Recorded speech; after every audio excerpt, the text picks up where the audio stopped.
আসসালামু আলাইকুম, welcome to রুকায়াস মা। আমি আজকে সারাদিন কি করব এই ভিডিওর মাধ্যমে সব কিছু শেয়ার করব। প্রথমে আমি ঘুম থেকে উঠে রুমের জানালাটা খুলে দিয়েছি। রুমের জানালা যতক্ষণ খুলব না ততক্ষণ দম বন্ধ হয়ে আসে। এরপর আমি ফ্রেশ হয়ে নাস্তা করেছি। সবসময় তো বাসায় নাস্তা বানানো হয়, আজকে আম্মু একটু অসুস্থতার কারণে বাইরে থেকে নাস্তা কিনে এনেছে। এরপর আমি আমার বেডটা গুছিয়ে নিয়েছি।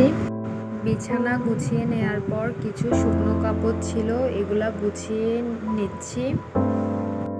আমার টুনটুনির ছোট ছোট কাপড়গুলা গুছিয়ে নেওয়ার মাঝে আলাদা একটা শান্তি কাজ করে।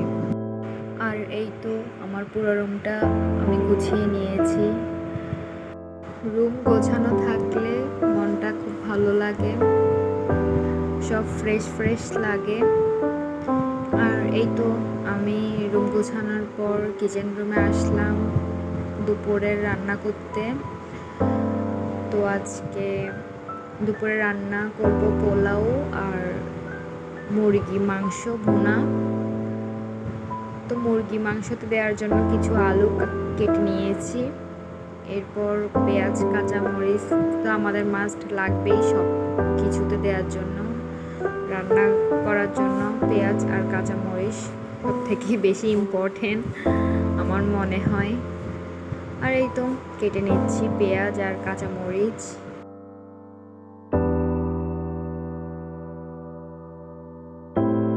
আর এইদিকে আগে থেকে ভিজিয়ে রাখা মাংসগুলা আমি ভালো করে ধুয়ে নিচ্ছি।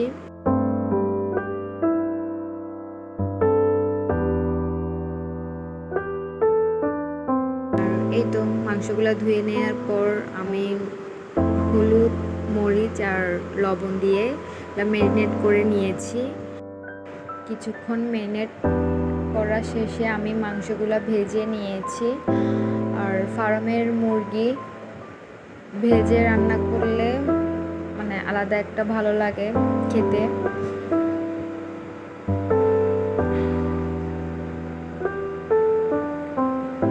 মাংসগুলো ভালো করে ভাজা শেষে কিছু আলু ভেজে নিয়েছি।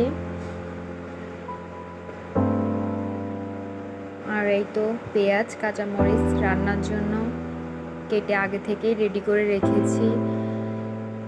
এরপর কড়াইতে কিছু তেল আর পেঁয়াজ দিয়ে নিয়েছি। এরপর পেঁয়াজগুলো একটু লাল লাল করে ভেজে নেওয়ার পরে আমি মাংসতে যা যা মশলা লাগে সব দিয়ে কষিয়ে নিচ্ছি।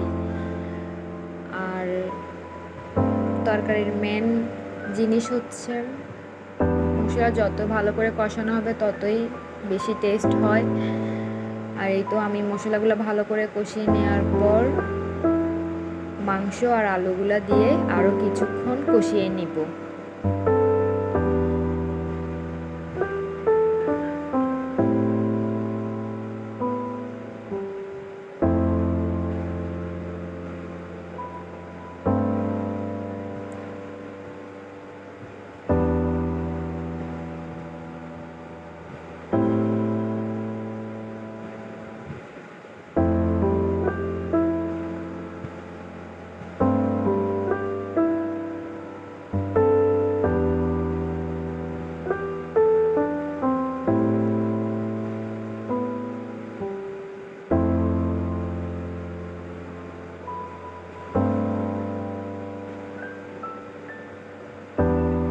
এই তো মাংসগুলা ভালো করে কষিয়ে নেওয়ার পর পরিমাণ মতো ঝোলের পানি দিয়ে দিয়েছি আর কিছু কাঁচামরিচ দিয়েছি।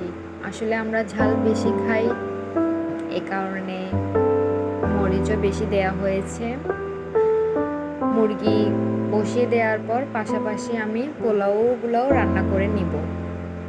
তো পোলাওর জন্য যা যা লাগে সব কিছু রেডি করে রেখেছি। আর এখন পাতিলে তেল আর পেঁয়াজ দিয়ে কিছুক্ষণ নেড়ে পেঁয়াজগুলো একটু হালকা ব্রাউন কালার হয়ে আসলে এলাচি দারচিনি লবং দিয়ে আমি কিছুক্ষণ নেড়ে চেড়ে চালগুলা দিয়ে দিয়েছি। এরপর তো চালগুলো একটু ভালো করে ভাজা ভাজা হয়ে আসলে আমি পরিমাণ মতো পানি দিয়েছি আর কয়েকটা কাঁচামরিচ দিয়েছি। এই তো আমার রান্না কমপ্লিট। আর রান্না শেষে সবারই একই অবস্থা হয়। রান্না করার শেষে রান্নাঘরের অবস্থা তো খারাপ হয়, সাথে কতগুলা থাল বাসনও হয়। সকালের কিছু থাল বাসন ছিল, আজকে ধোয়া হয়নি সকালে। তো পরে আমি পুরো রান্নাঘরটা ক্লিন করলাম, থাল বাসন ধুয়ে পুরো রান্নাঘর ক্লিন করলাম। আর এই তো আমার রান্নাঘর ক্লিন করার পর রান্নাঘরের লুক। আর আজকে দুপুরের লাঞ্চ রেডি, পোলাও আর মুরগি ভুনা সাথে লেবু। এই তো আমি ফ্রেশ হয়ে খেয়ে নিচ্ছি দুপুরের খাবার।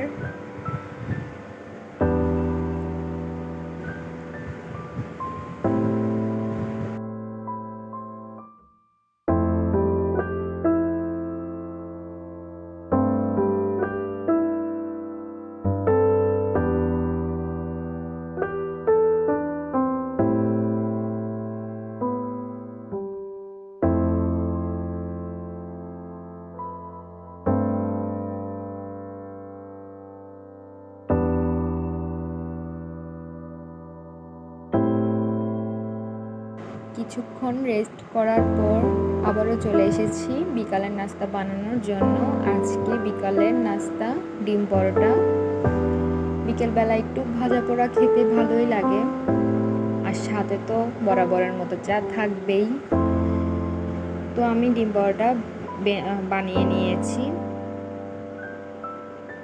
এরপর ঠান্ডা হওয়ার পর ছোট ছোট করে পিস করে নিয়েছি।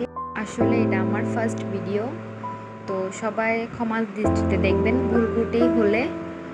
তো সবাই সুস্থ থাকবেন, ভালো থাকবেন। আল্লাহ হাফেজ।